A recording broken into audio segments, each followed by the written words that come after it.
ഖുർആൻ ആക്ഷേപിച്ച് പറഞ്ഞ ആളാണ് അബൂ ലഹബ്. അവിശ്വാസിയാണ്.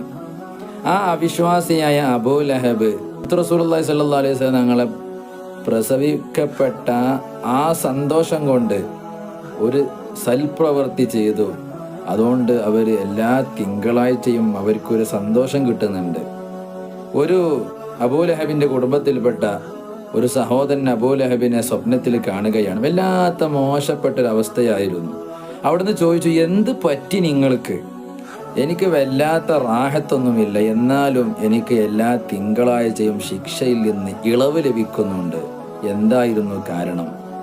അബൂ ലഹബ് തന്നെ പറയുന്നു, വദാലിക അന്ന നബിയ സ്വല്ലല്ലാഹു അലൈഹി വസല്ലം ഉലിദ യൗമൽ ഇസ്നൈനി വകാനത്ത് സുവൈബത്തു ബശറത്ത് അബാ ലഹബിൻ ബിമൗലിദിഹി ഫഅഅതഖഹ.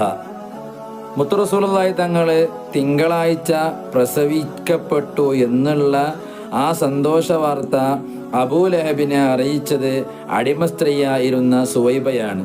ആ ഒറ്റ കാരണത്താൽ മുത്തുനബി തങ്ങൾ ജനിച്ചോ, ആ ജനിക്കപ്പെട്ട ആ സന്തോഷം കൊണ്ട് ആ സുവൈബത്തിനെ മോചിപ്പിച്ചു. ആ ഒറ്റ കാരണത്താൽ തിങ്കളാഴ്ച ശിക്ഷയിൽ നിന്ന് ഇളവ് ലഭിക്കുന്നു.